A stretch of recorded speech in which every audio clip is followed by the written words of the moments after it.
அன்பானவர்களே, அஸ்ஸலாமு அலைக்கும். இனிய முகமன் உங்களுக்கு. இன்றைய உலகிலே இஸ்லாம் என்கின்ற ஒரு வாழ்வியல் தத்துவம், ஒரு மார்க்கம் பேசப்படாத இடம் இல்லை என்றுதான் நான் கூற வேண்டி இருக்கின்றது.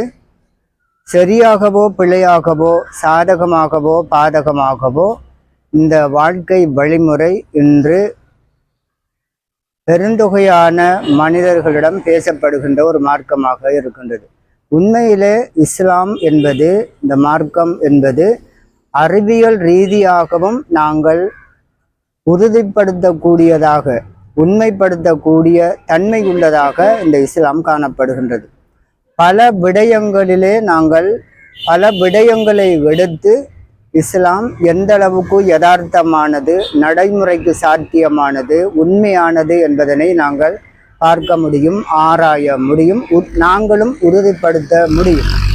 நடுநிலையாக இந்த மார்க்கத்தை, இந்த தீனுல் இஸ்லாத்தை சிந்திப்பவர்களும் தங்களுடைய பார்வையிலே, தங்களுடைய ஆய்விலே இதனை உறுதிப்படுத்தக்கூடியதாக இருக்கும். இந்த இடத்திலே நான் 3 விடயங்களை மாத்திரம் சான்றாக கூறிக்கொள்ளலாம், உங்களுடன் பகிர்ந்து கொள்ளலாம் என்று நான் நினைக்கின்றேன். முதலாவதாக இஸ்லாம் கூறுகின்ற வரலாற்று சான்றுகளை, வரலாற்று விடயங்களை நாங்கள் பார்க்க வேண்டும். உதாரணமாக இஸ்லாத்திலே ரிசாலத், நபித்துவம் கிடைக்க பெற்ற நபிமார்கள், இறுதியாக முஹம்மது ஸல்லல்லாஹு அலைஹி வஸல்லம் அவர்கள் வந்தார்கள். அதற்கு முந்திய நபிமார்கள் இருக்கின்றார்கள். அதாவது மூசா அலைஹிஸ்ஸலாம், ஈசா அலைஹிஸ்ஸலாம், நூஹ் அலைஹிஸ்ஸலாம், இப்ராஹிம் அலைஹிஸ்ஸலாம் போன்ற நபிமார்கள் இருக்கின்றார்கள். இவர்கள் வாழ்ந்த வரலாறை குர்ஆன் கூறுகின்றது. அதை தவிர உலகத்திலே நாங்கள் வாழுகின்ற அந்த பூமியிலே அவற்றுக்கான சான்றுகள், அடையாளம் இருக்கின்றது.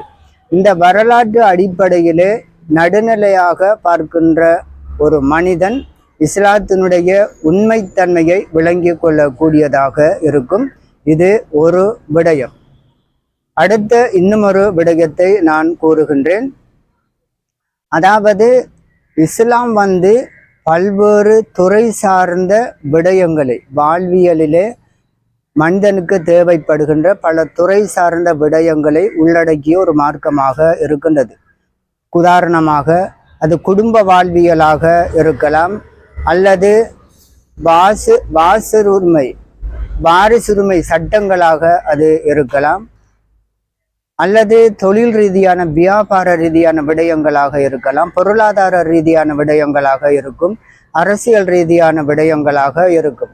இவ்வளவு பாரிய ஒரு நான் சொல்ல வருகின்ற விடயம் என்னவென்று சொன்னால், பாரிய ஒழுங்குகளும் சட்டங்களும் நிறைந்த ஒரு மார்க்கமாக இஸ்லாத்தினுடைய கோட்பாடுகள், கொள்கைகள் இருக்கின்றன.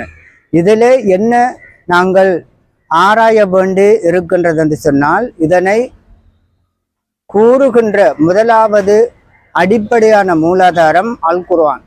அதாவது அல்லாஹுவால் உறக்கப்பட்ட வேதமாக முஸ்லிம்கள் ஏற்றுக்கொண்டு இருக்கின்றார்கள், நாங்கள் ஏற்றுக்கொண்டிருக்கின்றோம்.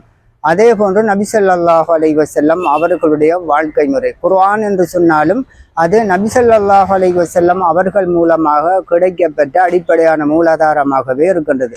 நபி ஸல்லல்லாஹு அலைஹி வஸல்லம் அவர்களை பற்றி எங்களுக்கு தெரியும், உம்மி நபி என்று அழைக்கப்படுகின்றார்கள். உம்மி நபி, அதாவது எழுத வாசிக்க தெரியாத ஒரு உம்மி நபி.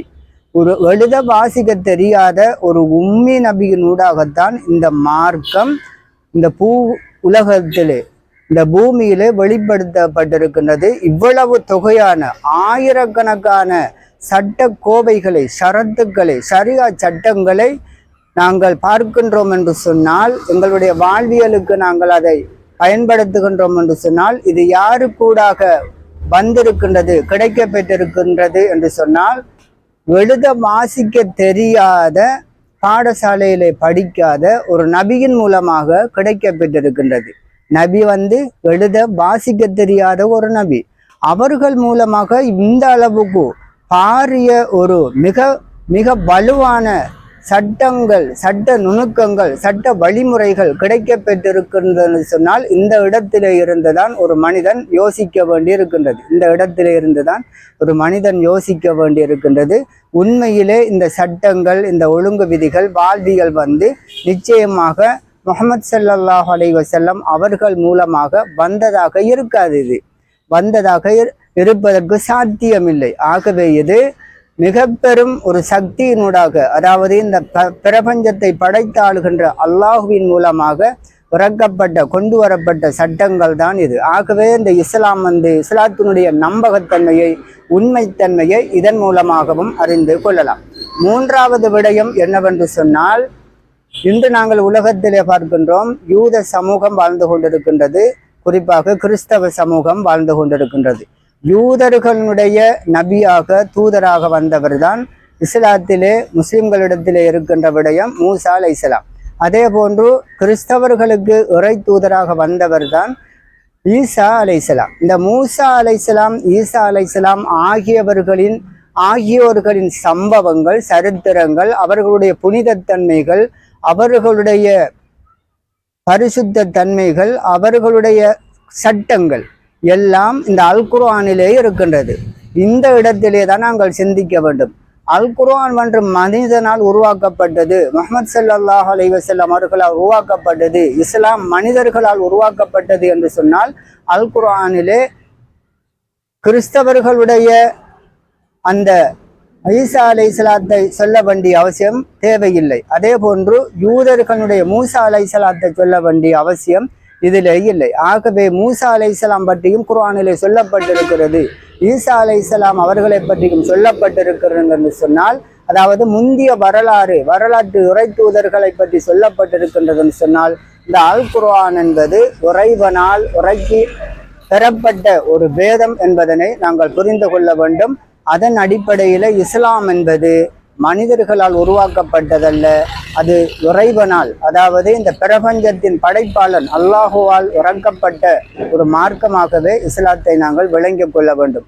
நடுநிலையாக இஸ்லாத்தை ஆராய்கின்றவர்கள், குறிப்பாக நான் கூறிய இந்த மேற்கூறிய 3 சான்றுகளையும் வைத்து ஆராய்கின்றவர்கள் இஸ்லாம் இஸ்லாத்தினுடைய நம்பகத்தன்மையை, உண்மைத்தன்மையை, அது மிக பெரும் ஒரு சக்தியினால், அல்லாஹுவினால், இந்த பிரபஞ்சத்தின் சொந்தக்காரனால் உருவாக்கப்பட்டது, இறக்கப்பட்டது என்பதனை புரிந்து கொள்ள கூடியதாக இருக்கும். மீண்டும் ஒரு முதாக்கராவில் அறிவுரைகள் கலந்துரையாடலில் சந்திப்போம். அஸ்ஸலாமு அலைக்கும் வரஹ்மத்துல்லாஹி வபரகாத்துஹு.